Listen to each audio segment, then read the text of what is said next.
Trump craint de mourir tandis que 30 dirigeants se réunissent en secret pour discuter de l'avenir de l'OTAN. Les deux nouvelles ont éclaté en même temps, car elles révèlent une crise brutale contre le président Trump. Nous allons collecter plus de 1000 milliards de dollars par an pour la défense. On pouvait voir le respect et l'affection dans cette salle, un véritable amour pour notre pays. Je ne veux pas dire pour moi afin de ne pas paraître prétentieux, mais ils le ressentent. Aiment-ils le travail que je fais? Ils l'ont dit. Monsieur, nous vous aimons. Il y avait une totale unité dans cette salle. Il a parlé ouvertement de la possibilité d'être tué par l'Iran. Il a dit qu'il figure sur les listes de cibles. Il a admis qu'il a eu de la chance jusqu'à présent et a affirmé que cette chance ne durerait peut-être pas. Quelques heures plus tard, de nouvelles informations ont révélé qu'Israël avait envoyé aux États-Unis une alerte concernant un possible plan iranien visant à l'assassiner, et que la sécurité présidentielle a décidé de remplacer l'avion le plus récent utilisé par Trump par un appareil plus ancien.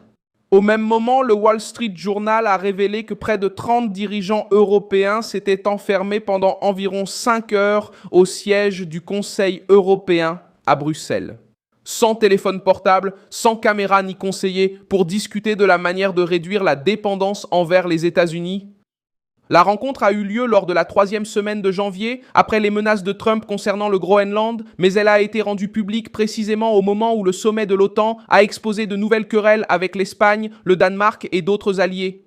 Quelle menace a poussé Trump à évoquer sa propre mort? Pourquoi près de 30 dirigeants ont-ils décidé de discuter sans téléphone? Comment cette rupture change-t-elle l'avenir de l'OTAN? Je vais tout expliquer. Si tu aimes ce genre de contenu direct et sans détour, pense à t'abonner car ici il y a une vidéo comme ça tous les jours. Trump a placé la menace iranienne au centre du sommet d'Ankara. Devant les caméras, il a déclaré que Téhéran voulait éliminer le dirigeant des États-Unis et admis qu'il ne pourrait pas s'en sortir éternellement. Ces propos ont pris du poids parce qu'ils ne sont pas restés que des paroles. Les autorités américaines ont reçu une alerte d'Israël concernant un possible projet d'assassinat. Une partie de ces autorités a jugé l'information incomplète et pas totalement fiable, mais le risque a été pris suffisamment au sérieux pour modifier la logistique du voyage présidentiel. Au retour de Turquie, Donald Trump a fait une escale au Royaume-Uni, puis a poursuivi à bord d'un ancien Air Force One, équipé de systèmes de défense déjà connus des équipes de sécurité. L'inquiétude face à sa mort a surgi en même temps qu'un ordre de représailles. Le 10 juillet, Donald Trump a annoncé qu'il avait ordonné une riposte militaire de grande envergure si le gouvernement iranien tentait de l'assassiner. Le message a été formulé pour indiquer clairement qu'une attaque contre le président aurait des conséquences directes sur les structures iraniennes. L'Iran promet vengeance depuis la mort du général Qassem Soleimani, éliminé lors d'une opération autorisée par Donald Trump en 2020. Les informations publiques n'ont pas encore prouvé que le nouveau plan était prêt à être exécuté. Mais le changement d'avion, le renforcement de la sécurité et les ordres donnés par Donald Trump montrent que Washington n'a pas traité l'alerte comme de la simple propagande. Alors que Donald Trump parlait de survie, l'Europe discutait de survie politique. La réunion révélée par le Wall Street Journal a eu lieu presque à minuit à Bruxelles, au siège du Conseil européen. Les présidents et premiers ministres ont reçu pour consigne d'entrer seuls. Il n'y avait ni enregistrement, ni caméra, ni téléphone portable. Le débat en était déjà à sa 5e heure lorsque les dirigeants ont commencé à discuter ouvertement d'une possible séparation stratégique des États-Unis. La réunion n'était pas un sommet officiel de l'OTAN, mais a rassemblé les dirigeants du noyau européen de l'Alliance pour discuter de la réaction en cas de retrait de Washington. Se sentant en confiance avec certains participants, ils ont qualifié cette nuit-là de séance de thérapie, tant la tension était accumulée. Emmanuel Macron a ouvert la partie la plus difficile de la conversation. D'après les participants interrogés, le président français a déclaré que l'Europe devait fixer des limites sans possibilité de retour en arrière. L'évaluation était que la dépendance militaire, économique et technologique envers les États-Unis était devenue un risque pour la sécurité. Le Premier ministre de Belgique a été encore plus agressif et a averti que l'Europe pourrait devenir une esclave misérable de Washington. Giorgia Meloni n'était pas d'accord. La première ministre d'Italie a soutenu que Trump pouvait encore être convaincu et que rompre avec les États-Unis serait une erreur. La réaction de Meloni a montré que le bloc n'était pas uni contre le président américain. Mais le simple fait que la conversation ait eu lieu a révélé l'ampleur de la méfiance. En fait, je pense qu'elle est une personne sympa. Nous avons eu une bonne conversation. Nous avons eu une mauvaise relation. C'est devenu un peu mauvais parce qu'elle a refusé de nous aider. Encore une fois, je ne l'ai pas trop poussée, mais elle a refusé de s'engager sur la question du détroit d'Ormuz ou, on peut aussi dire, simplement avec l'Iran. Elle a refusé de s'impliquer. Cela a détérioré la relation, mais je l'aime bien. Je pense que c'est une personne sympa, mais elle a fait une erreur. Nous agissons ainsi car nous pensons que c'est important. Mais elle n'était tout simplement pas là pour nous et je n'étais pas content de ça. Tu peux imaginer que je n'étais pas content de ça. Le Groenland a été le déclencheur le plus dangereux. Trump a de nouveau défendu le contrôle américain sur ce territoire autonome rattaché au Danemark et a justifié la pression par la présence croissante de la Russie et de la Chine dans l'Arctique. Pour Copenhague, la menace a directement porté atteinte à la souveraineté danoise. Le risque a été encore plus élevé pour les gouvernements européens. Un membre de l'OTAN a commencé à discuter du contrôle d'une zone appartenant à un autre allié. Des troupes françaises sont arrivées au Groenland aux côtés des forces danoises pendant la crise de janvier. Ensuite, Mark Rutte a cherché à transformer l'affrontement en un plan de sécurité conjoint dans l'Arctique appelé Arctic Centre, avec la participation des États-Unis, du Canada et des alliés européens de la région. Les discussions sur les investissements et la présence militaire se poursuivent entre Washington, le Groenland et le Danemark. Le sommet d'Ankara a montré comment cette tension fonctionne devant les caméras. Trump est arrivé en attaquant les alliés. Il a critiqué le Royaume-Uni, l'Allemagne, la France et l'Italie pour ne pas avoir soutenu les opérations contre l'Iran comme il le souhaitait. Il a qualifié l'Espagne de partenaire terrible. Il a ordonné l'interruption du commerce avec Madrid et a de nouveau menacé de retirer les troupes américaines d'Europe.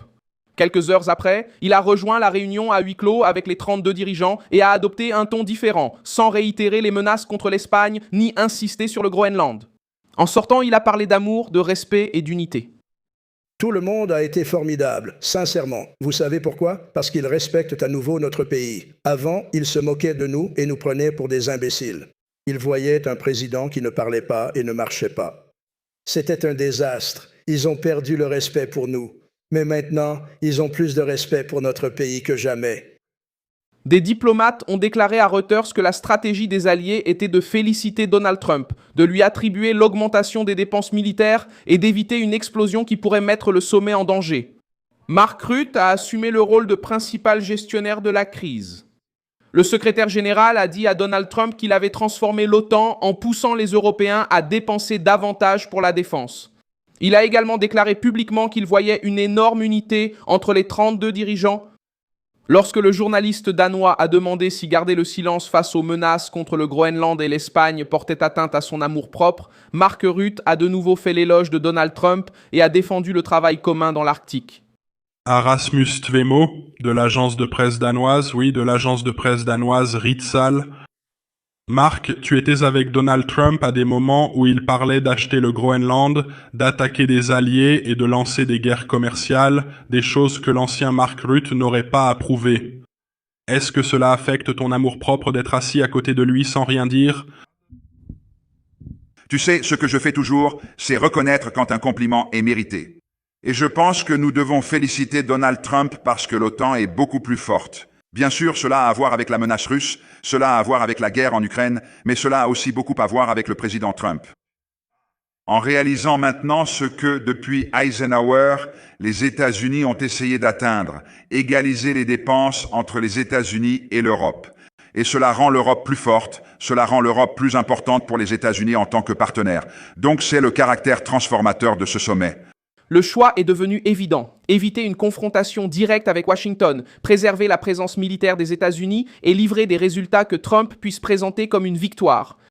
Les chiffres ont aidé Rutte à calmer le président. L'OTAN a indiqué que les Alliés étaient déjà proches d'investir 4% de leurs économies dans la défense, dans l'objectif d'atteindre 5% d'ici 2035. Le sommet a annoncé plus de 50 milliards de dollars de nouveaux achats militaires en une seule journée. Pour Donald Trump, cette avancée confirme que sa pression a fonctionné. Pour l'Europe, l'augmentation des dépenses fonctionne également comme une assurance contre un éventuel retrait américain à l'avenir. Chaque nouveau contrat renforce l'alliance aujourd'hui et réduit petit à petit la dépendance qui a conduit les dirigeants à une conversation privée à Bruxelles. L'Espagne est devenue l'exemple le plus clair de cette méthode. Pedro Sánchez a tenté de réduire le conflit et a affirmé avoir eu une conversation cordiale avec Trump. Le président des États-Unis a adouci son discours lors de la réunion à huis clos, mais il n'a pas relâché la pression sur les dépenses militaires. L'épisode a mis les alliés en alerte car il a montré qu'une discussion sur le budget peut se transformer en menace commerciale en quelques minutes. Cela a également montré que les éloges adressés à Trump ne sont pas synonymes de confiance. Ils servent d'outils pour empêcher des décisions plus sévères contre l'alliance elle-même. La prochaine étape est déjà définie. L'OTAN tiendra son prochain sommet en Albanie, tandis que le plan Arctic Century progresse et que les discussions sur le Groenland se poursuivent. L'Europe accroît sa production militaire et veut réduire sa dépendance à Washington sans provoquer un retrait américain immédiat. Le défi maintenant sera d'empêcher que la dispute autour du Groenland et la menace iranienne n'ouvrent une nouvelle crise avant cette rencontre.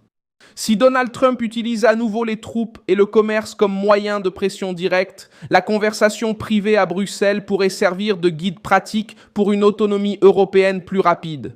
Merci beaucoup d'avoir regardé cette vidéo jusqu'à la fin. Soutenez notre projet et contribuez financièrement via la clé Pix qui apparaît à l'écran.